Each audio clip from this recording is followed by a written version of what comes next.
ساجد خان دیوبندی کو ہمارا چیلنج ہے اور ہم دعویٰ دیتے ہیں ساجد خان دیوبندی کو کہ اگر اس کے اندر کو علمی دمخم ہے اور وہ اپنے ان اکابر کی ان گستاخانہ عبارات کو اسلامی اور صحیح سمجھتا ہے وہ ہمارے ساتھ بات کرے. ہم اللہ کے فضل و کرم سے ساجد خان دیوبندی کے ساتھ بات کرنے کے لیے تیار ہیں. میں دعویٰ دیتا ہوں ساجد خان دیوبندی کو کہ وہ میرے ساتھ آن لائن اپنے ان اکابر کی ان گستاخانہ عبارات پر بات کرے. میں مباحثہ مکالمہ مناظرہ کرنے کے لیے ساجد خان دیوبندی کے ساتھ آن لائن تیار ہوں. 25 اپریل تک ساجد خان دیوبندی کو ٹائم ہے وہ اس ویڈیو کے جواب میں اپنا بیان ریکارڈ کروائے یا ہمارے ساتھی کے ساتھ رابطہ کر کے ہمارے ساتھ تاریخ اور جو ٹائم ہے وہ طے کر لے. انشاءاللہ تبارک و تعالیٰ دودھ کا دودھ اور پانی کا پانی ہو جائے گا. ناظرین، جیسا کہ آپ کے علم میں ہے کہ برعظیم پاک و ہند کے اندر مولانا رضا خان صاحب کی ذریت نے اہل حق اہل سنت والجماعت کے اتحاد کو پارا پارا کرنے کے لیے تکفیر اور تضلیل گالم گلوچ کا ایک بازار گرم کر رکھا ہوا ہے اور کر رکھا تھا، جس کا عملی نمونہ کچھ عرصہ پہلے مولانا اشرف آصف گوندل کے نام سے سامنے آیا کہ انہوں نے اپنے قد سے بہت بڑھ کر شیخ الاسلام والمسلمین استاذ محترم حضرت مولانا محمد مفتی محمد تقی عثمانی صاحب دامت برکاتہم عالیہ کو مناظرے کا چیلنج دیا، جو کہ پچھلے سال فروری کے مہینے میں سرگودا کی سرزمین پر میں نے قبول کیا. اور میں نے کیوں قبول کیا اس کی وضاحت بھی میں نے اسی جو جوابی ویڈیو ہے اس میں بیان کر دی تھی. اس کے بعد ظاہر سی بات ہے بریلیت میں ایک بھونچال آنا تھا. اشرف آصف گوندل کے شاگرد سامنے آئے اور انہوں نے فرار کے لیے یہ بہانہ رکھا کہ آپ کا کیا جوڑ ہے ڈاکٹر اشرف آصف گوندل کے ساتھ جو آپ ان سے مناظرہ کریں. تو پھر ہم نے ان کے سامنے یہ بات رکھی کہ جو دوسروں کے قد معلوم کر رہے ہیں وہ ذرا اپنی چارپائی کے نیچے ڈانگ پھیریں کہ ان کے اپنے استاذ اپنی خانقاہ کے ابو جہل کہلاتے ہیں اور اپنے استاذوں کی زبان سے حیضی بچہ کہلاتے ہیں. اس کے بعد مولانا عرفان شاہ مشہدی صاحب سامنے آئے اور انہوں نے جواب دینے کی کوشش کی. ہم نے بہت ادب کے دائرے میں مولانا رضا خان صاحب اور ان کی ذریت کے کفر اور ایمان پر گفتگو کرنے کے لیے انہیں دعوت دی، مگر سفید ریش ہو کر بھی نہ انہیں آنے کی جرت تھی اور نہ جرت ہے اور نہ ہوگی. پھر کراچی کے کچھ ان کے بریلی علماء سامنے آئے اور مباہلے کا ڈرامہ بھی رچایا. الحمدللہ ہم نے اس کا بھی باقاعدہ باضابطہ جواب دیا. پھر انہوں نے یوٹیوبروں کو لانچ کیا اور یوٹیوب پر اختلافی موضوعات چھیڑنے والے شاہد ہی کوئی بریلی رضا خانی ایسا ہو جس نے میرے خلاف کوئی ویڈیو نہ بنائی ہو، بلکہ بعض رضا خانی تو ایسے بھی ہیں ابھی کچھ دن پہلے بھی کہ انہوں نے ویڈیو بنا کر باقاعدہ دیوبندی بن کر وہ ویڈیو ہمیں بھیجی کہ جی اس کا جواب ریکارڈ کروائیں. ہم نے اپنے ساتھیوں کو یہی کہا کہ سب فرار کے بہانے ہیں، انہوں نے یہی بہانہ بنانا ہے کہ جی آپ تو ہمارے چھوٹے بچوں کے ساتھ مناظرے کے لائق ہے، ہم آپ سے کیا مناظرہ کریں. پھر کچھ عرصہ پہلے مشاہد حسین کاظمی صاحب کا جب مفتی منیب الرحمان صاحب کے ساتھ اختلاف ہوا اور انہوں نے مفتی منیب الرحمان صاحب کے خلاف تکفیر تضلیل اور توہین کا بازار گرم کر رکھا اور اس کی آڑ میں اہل سنت والجماعت اکابر علماء دیوبند کی عبارات کو چھیڑنے کی کوشش کی، تو ہم نے انہیں کہا کہ آپ کے جو اختلافات مفتی منیب الرحمان صاحب کے ساتھ ہیں وہ جانیں اور آپ جانیں، لیکن براہ کرم اس اختلاف کی آڑ میں آپ ہمارے اکابر کو نہ چھیڑے. علماء دیوبند کے روحانی بچے ابھی زندہ ہیں، جو بندت ابھی یتیم نہیں ہوئی، اور اگر آپ کو اتنا ہی شوق ہے علماء دیوبند کی عبارات چھیڑنے کا تو ہمارا یہ دعویٰ ہے کہ ہم سے مولانا رضا خان صاحب کی کفر ایمان پر بات کریں. قارون کا ایمان تو شاید ثابت کیا جا سکتا ہے، فرعون کا ایمان تو شاید ثابت کیا جا سکتا ہے، لیکن فاضل بریلی کا ایمان شاید ان کی کتابوں فتاوی اور اصولوں کی روشنی میں ثابت نہیں کیا جا سکتا. لیکن نہ ان میں سامنے آنے کی جرت ہے اور نہ جرت ہوگی، اور بندہ اس موضوع پر ویسے ہی یہ قسم اٹھا چکا ہے کہ کم سے کم اس موضوع پر کسی کو میرے سامنے بیٹھنے کی جرت نہ ہوگی. اور اللہ کا شکر ہے کہ لو اقسم علی اللہ لابرہ، بعض لوگ ایسے ہیں کہ اگر اللہ کا نام لے کر قسم اٹھا لے تو اللہ ان کی قسم کی لاج رکھتا ہے. اب قریباً 1 سال بعد بالآخر جب لوگوں کے اور اپنے لوگوں کے، چونکہ اس بیان کے بعد مفتی حنیف قریشی صاحب اور کراچی کے جو پیر مظفر حسین والی پارٹی ہے ان کی طرف سے بھی طعن و تشنیع اٹھا کہ اب مشاہد حسین کاظمی اور ان کے ساتھیوں کو جرأت کرنا چاہیے اور اب ساجد خان کو جواب دینا چاہیے. تو بالآخر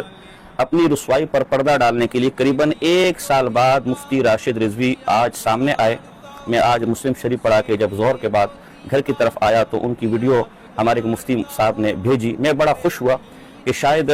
میرے اس دعوے پر مفتی صاحب گفتگو کے لیے تیار ہیں اور سامنے بیٹھنے کی حامی بھرنے کے لیے وہ یہ ویڈیو ریکارڈ کروا رہے ہیں. لیکن کھودا پہاڑ اور نکلا چوہا اور وہ بھی مرا ہوا.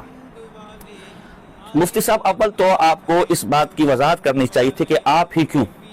آپ سے پہلے جن لوگوں کے نام لے کر انہیں للکارا گیا وہ سامنے کیوں نہیں آئے. چلیں اشرف آصف گوندل کے ساتھ آپ کے کفر اور ایمان جیسے سنگین اختلافات ہیں، ہم ان کا نام نہیں لیتے۔ مشاہد حسین کاظمی تو آپ کے بیلی ہیں، آپ کو اول آ کر وضاحت کرنی چاہیے تھی کہ مشاہد حسین کاظمی، مولانا صادق آپ کا مناظرے کا چیلنج ان آزار کی وجہ سے قبول نہیں کر رہے۔ ان کو چونکہ ہم نے مفتی منیب الرحمان صاحب کے لیے اور پیر مظفر حسین شاہ کے لیے وقف کیا ہوا ہے، تو وہ ان مسائل میں گھرے ہوئے ہیں اور ان کا نمائندہ بن کر میں آپ کے سامنے آ رہا ہوں، تو چلے ہم اس پر سوچتے، لیکن ایسا بھی نہیں۔ لہذا اول تو آپ کوئی شرعی عذر بیان کریں کہ یہ علماء سامنے کیوں نہیں آئے، حالانکہ وہ میرا نام لے چکے ہیں اور حالانکہ میں بھی ان کا نام لے کر ان کو چیلنج دے چکا ہوں، اور جو تھوڑا بہت انہوں نے فرار کے بہانے کیے تھے اس کے بھی منہ توڑ جواب میں دے چکا ہوں۔ ثانیاً، جب آپ نے آنا ہی تھا اور کسی طرح اپنے اس فرار پر پردہ ڈالنا ہی تھا، تو کم سے کم ٹھیک ہے آپ سامنے نہ بیٹھتے، کم سے کم ویڈیو کی حد تک آپ تھوڑی جرت کرتے، اور جس بات پر ساجد خان نے آپ کو چیلنج دیا ہوا تھا، جس بات پہ ساجد خان نے آپ کو للکارا تھا، آپ نے خود اس ویڈیو میں اقرار کیا ہے کہ ایک عرصے سے اعلیٰ حضرت فاضل بریلوی کے خلاف بالخصوص اور علماء بریلیہ کے خلاف بالعموم زبان تان دراز، حالانکہ میں نے کوئی تانا تو نہیں دیا، میں نے تو وہی باتیں جو آپ اکابر علماء دیوبند کے بارے میں کہتے پلٹا کے مولانا مرزا خان صاحب کی طرف کر دیے۔ تو جب آپ خود اقرار کر رہے ہیں کہ ساجد خان عبارات اکابر پر بات نہیں کر رہا، ساجد خان علماء دیوبند کی تکفیر معاذ اللہ یا اسلام کی بات نہیں کر رہا، ساجد خان مولانا مرزا خان بریلی کی خصوصاً اور علماء بریلی کی عموماً ایمان کی بات کر رہا ہے، تو آپ کو جرت کا مظاہرہ کرنا چاہیے تھا اور اس عنوان پر ہمیں کہنا چاہیے تھا کہ ہم حاضر ہیں اور بتائیے مولانا ساجد خان کب آنا ہے۔ لیکن ظاہر سی بات ہے، نہ آپ میں اتنی علمی جرت ہے اور نہ آپ کی جماعت میں اتنی علمی غیرت ہے کہ اس موضوع پر سامنے آ سکیں، لہٰذا آپ اپنی عوام کو دھوکہ نہ دیں، آپ اپنی عوام کو دھوکے میں نہ رکھیں۔ آج 21 اپریل ہے اور 4:50 ہو رہے ہیں اور آپ نے 25 تاریخ کا ٹائم دیا تھا، الحمدللہ میں نے 2-3 گھنٹے میں یہ جواب میں ریکارڈ کروا رہا ہوں۔ اصولاً تو علماء دیوبند کی عبارات پر گفتگو کی کوئی حاجت نہیں، کیونکہ پچھلے 100 سال سے بریلی کے اندر بیٹھ کر حضرت مولانا منظور نعمانی صاحب رحمت اللہ تعالی علیہ سے لے کر ہمارے موجودہ اکابر اور علماء تک ان عنوانات پر مناظرے کرتے رہے، وہ مناظرے چھپے بھی ہوئے ہیں، کتابیں لکھتے رہے، دفاع کرتے رہے، کتابیں چھپی ہوئی بھی ہیں، ساری دنیا کو معلوم ہو چکا ہے کہ آیا ان عبارات میں کفر ہے یا نہیں۔ مسئلہ مولانا مرزا خان صاحب بریلی کا ہے، حضرت مولانا مرتضی حسن چاندپوری صاحب رحمت اللہ تعالیٰ علیہ سے لے کر مولانا ابو ایوب قادری صاحب تک، اور مولانا بلکہ ان سے پہلے امام اہل سنت مولانا سرفراز خان صفدر صاحب، اور مولانا سرفراز خان صفدر صاحب سے لے کر مولانا ابو ایوب قادری صاحب تک، اور مولانا ابو ایوب قادری صاحب سے لے کر ساجد خان تک یہی للکار رہے ہیں کہ آمد خان کو سامنے لے کر آؤ۔ ہم نے آمد خان چیک کرنا ہے کہ جو دوسروں کے ایمان اور کفر کے فیصلے کر رہا ہے وہ خود بھی ایمان والا ہے یا نہیں، اور پھر خود آپ اقرار کر چکے ہیں کہ ڈاکٹر اشرف آصف گوندل یہ کہتا ہے کہ حسام الحرمین سے تو مولانا مرزا خان صاحب نے رجوع کر لیا، علماء دیوبند کی تکفیر سے تو مولانا مرزا خان نے رجوع کر لیا۔ یہ تو آپ کے اپنے قول ہیں، آپ کے اپنے علماء اقرار کر رہے ہیں کہ علماء دیوبند کی تکفیر سے مرزا خان صاحب نے رجوع کر لیا، لہذا وہ باب بند ہو چکا ہے، اس پر کسی گفتگو کی ضرورت نہیں ہے۔ گفتگو مرزا خان صاحب بریلی کے ایمان پر، گفتگو اس کے جھوٹے سچے ہونے پر، گفتگو اس کے ایمان اور کفر پر، گفتگو اس پر ہوگی کہ اپنی اس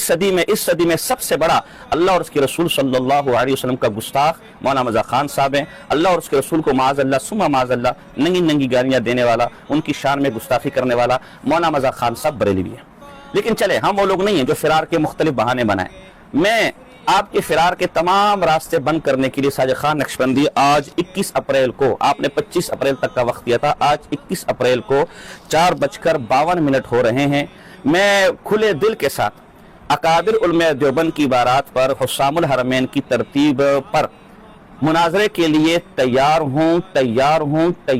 ایک دفعہ نہیں 1000 دفعہ تیار ہوں، لیکن ایک شرط پر کہ پہلے مولانا مرزا خان صاحب اور بریلی علماء بالعموم ان کے کفر اور ایمان پر بات ہوگی، اس پر بات ہو جائے، اس پر گفتگو ہو جائے، پھر صرف عبارات اکابر کے لیے نہیں۔ میں مفتی راشد ریوی صاحب آپ کے علاوہ دیگر جتنے بریلویوں نے ابھی پیدا ہونے میری زندگی میں اور پیدا ہو چکے ہیں، ان سب کو کہہ رہا ہوں کسی قسم کا چیلنج دینے کی ضرورت نہیں ہے۔ ساجد خان جب تک زندہ ہے تمہارا ہر چیلنج پہلے ہی قبول کر چکا ہے، اب یہ تماشے کرنے کی ضرورت نہیں ہے کہ جی ہم آ کے چیلنج دے رہے ہیں۔ ساجد خان اپنے ہوش و حواس میں جو ماضی میں چیلنج دیے، جو اب دیے، اور جو آگے میرے مرنے تک تم چیلنج دو گے، وہ سارے ساجد خان چیلنج قبول کر چکے ہیں اختلافی مسائل پر۔ بس تم بیٹھنے کی جرت کرو، لیکن ایک شرط پر کہ پہلے مرزا خان صاحب بریلی اور بریلی علماء کے ایمان کو، جو ساجد خان جس کی وجہ سے 1 سال سے سوشل میڈیا پر لگا ہوا ہے، وہ ثابت کرنا ہوگا۔ اس کے بعد اسی نشست میں، اسی دن یا اس سے اگلے دن جو مناسب دن ہوگا، ہم انشاءاللہ 1 دفعہ نہیں 120 دفعہ دفعہ جس تحذیر الناس کی بات آپ کر رہے ہیں اس تحذیر الناس کو میں پڑھا چکا ہوں، میرا 18 دروس ہے،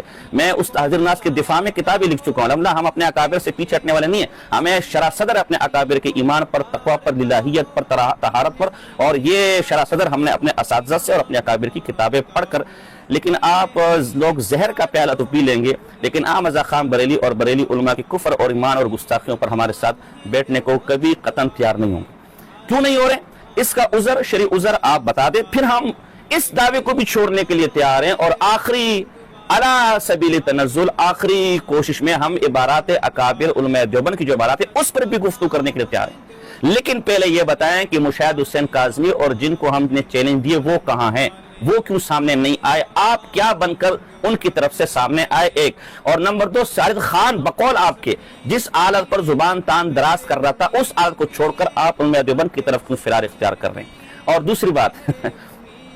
وہ ان کے حضرات کہتے تھے کہ ساجد خان بند کمرے میں جو ہے نا شیر بنا ہوا ہے، اور اپنی حالت یہ ہے کہ سال بعد مر کر ساجد خان کے سامنے آنے کی جرت کی، اور وہ بھی بند کمرے کے شیر۔ میں نے کہا تھا نا یہ یوٹیوب کے شیر ہے، یہ آن لائن مناظرہ ہوگا۔ یہ آن لائن کون سا مناظرہ ہوتا ہے میرے بھائی؟ ہم نے تو کوئی آن لائن مناظرہ آج تک نہیں دیکھا نہ سنا، یعنی جو دیوبندی بریلی علماء نے مناظرے کیے ہیں ہم نے تو کوئی آن لائن مناظرہ نہیں دیکھا نہ سنا۔ یہ آن لائن مناظرے کے کام تو ابھی کچھ عرصہ پہلے کرابزی ہے، اللہ یاری اس سے نکالے، اور اس کا نتیجہ بھی سب نے دیکھا ہے کہ وہاں موضوع ایک طے ہوتا ہے اور اللہ یاری کوئی اور بحث شروع کر دیتا ہے۔ عوام کا عام ہے، وہ اپنی مگن میں لگا رہتا ہے، کبھی مائک سلو ہے، کبھی نیٹ سلو ہے، کبھی نیٹ نہیں آ رہا، کبھی لائٹ نہیں ہے، اس کے ہزار مسئلے مسائل ہے میرے بھائی۔ مناظرہ جو ہوتا ہے نا، جو جرت ہوتی ہے وہ آمنے سامنے بیٹھ کر ہوتی ہے۔ تو اس لیے اگلی ہماری گفتگو یہ بھی اچھی طرح ذہن رکھیے کہ ہم کوئی آن لائن مناظرہ نہیں کریں گے۔ نکلے اپنے کمروں سے، نکلے یوٹیوب کی دنیا سے، نکلے اس موبائل کے چھوٹے سے ڈبے سے، ذرا سامنے آئیں۔ مناظرہ ہوگا تو باقاعدہ جگہ طے ہوگی اور آمنے سامنے ہوگا اور دو بدو ہوگا۔ ویسے تو آپ نے مجھے 25 اپریل کا ٹائم دیا تھا، میں امید کرتا ہوں کہ انشاءاللہ 26 اپریل کو آپ احمد رضا خان صاحب کے ایمان پر گفتگو کرنے کے لیے میرے سامنے بیٹھے ہوں گے۔ یقین جانیں راشد علی صاحب، اگر مجھے کوئی بہانہ کرنا ہوتا تو میں 25 اپریل تک اس معاملے کو لٹکاتا، لیکن میں تو خوشی کے مارے مجھ سے صبر نہیں ہو رہا تھا۔ میرے ساتھیوں نے کہا کہ جی رات تک جواب دے دے، میں کہیں طلبہ کو میں نے بولا کہ ابھی ریکارڈنگ کرو، مجھ سے صبر نہیں ہو رہا جو ہے نا۔ اللہ تو میری دعائیں قبول کرنے کے دن آ گئے، اللہ کرے کہ لوگ سامنے آئیں، لیکن بظاہر مجھے آثار کچھ ایسے نظر نہیں آ رہے۔ بہرحال غیب کا علم اللہ کے پاس ہے، اور امید کرتا ہوں کہ آپ یہ کلپ نہیں کھیلیں گے۔ آپ نے کلپ بنا دیا، میں نے کلپ کا جواب دے دیا، آپ نے خود نمائندے کا نمبر دیا ہے، تو ہمارے مفتی صاحب نے آپ کے نمائندے، میرے اس ریکارڈنگ سے پہلے آپ کے نمائندے سے رابطہ کیا ہوا ہے، وہ صرف ریکارڈنگ کا انتظار کر رہے تھے۔ انشاءاللہ ہمارے مفتی صاحب اور ہماری ٹیم آپ کے نمائندے سے اس ویڈیو کے آنے کے فوراً بعد انشاءاللہ وہ بس آپ اپنے نمائندے کو سمجھا دیں کہ گفتگو ذرا تہذیب سے کریں، وہ اس کے ساتھ انشاءاللہ رابطے میں ہوں گے، وہ معاملات طے کریں گے، شاید ہم آپس میں انشاءاللہ بیٹھ کر، یا جو ہمارے نمائندے آپس میں بیٹھ کر جگہ وقت وہ طے کر لیں گے، اور میں امید کروں گا۔ اور آخری بات کہ یہ کلپ نہ کھیلیں، یہ کلپ یہ فرار کا بہانہ ہے جو ہے نا۔ ابھی کچھ عرصہ پہلے جب مولانا سید اسد صاحب زندہ تھے اور پنڈی کے ایک عالم دین، وہ ایک عرصے تک ایک دوسرے کے ساتھ کلپ کرتے رہے، اور پھر جب آپس میں بیٹھے تو نتیجہ یہ نکلا کہ جی ملک کے حالات اس کی اجازت نہیں دیتے کہ ہم آپس میں مناظرے کریں۔ تو اب آپ نے کلپ بنایا، پھر میں کلپ بناؤں گا، پھر آپ کلپ بنائیں گے۔ میں تو مدرس آدمی ہوں، 3 اداروں میں تدریس کرتا ہوں، پھر آپ کلپ بنائیں، پھر ہم کلپ بنائیں، اور جب کلپ بنا کر تھک کر بیٹھ جائیں تو پتہ چلا جی ملک کی حالات اس کی اجازت نہیں دیتے۔ تو اگر ہم نے کلپ ہی کھیلنا ہے تو نمائندوں کو مقرر کر کے وہ ان موضوعات پر مزید آگے گفتگو کر لیں گے۔ آپ نے ویڈیو میں دعوت دی، ہم نے اسے قبول کی، بس آپ کی ہماری دعوت کی قبولیت کا انتظار ہے آپ کی طرف سے۔ امید کرتا ہوں کہ آپ کے اس کے لیے کلپ کی ضرورت نہیں ہے، امید کرتا ہوں کہ آپ کے نمائندے سے انشاءاللہ ہمارے اس موضوع پر اچھے ماحول میں گفتگو ہو جائے گی، اور امید ہے کہ انشاءاللہ اپریل کے آخر تک، نہیں تو اگلے مہینے ہم انشاءاللہ مولانا رضا خان صاحب کے کفر ایمان پر آمنے سامنے ہوں گے۔ وما علینا الا البلاغ۔